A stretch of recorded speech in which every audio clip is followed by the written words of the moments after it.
Le jour où le temps présida en le temple, il eut besoin d'une seconde. Et quelle seconde? Depuis, bien sûr que c'est le temps qui appose son sceau, mais il gouverne en déléguant à la seconde. Ainsi le temps pose et la seconde passe, car rien ne lui est second. Surtout que tous ses pas sont millimétrés à la seconde. Elle sait ne compter qu'elle-même, que sur elle-même la seconde, mais pour son maître. Et elle sait se tenir la seconde. C'est que lui, le temps, a rarement le temps de s'accorder à autre chose. S'il est question de quelques heures au temps, il prend son temps, et elle seconde, mais lorsqu'il s'agit d'être précise, il la laisse faire, et elle s'y penche, car c'est toujours une affaire de seconde. Elle réussit en toutes ses œuvres la seconde, ne s'y prenant jamais qu'une fois.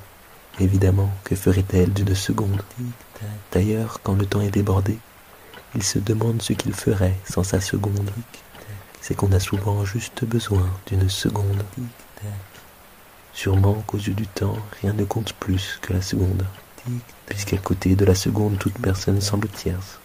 Alors soit on s'écarte, soit on s'esquinte, mais pour une bonne seconde. Si le temps reste en maître, c'est que la seconde même mise à la tête du temple, elle ne sera jamais que seconde.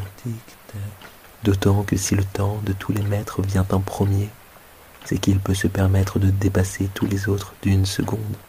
Et quelle seconde? Tic-tac. Tic-tac. Qui est là? C'est la seconde. Tic-tac.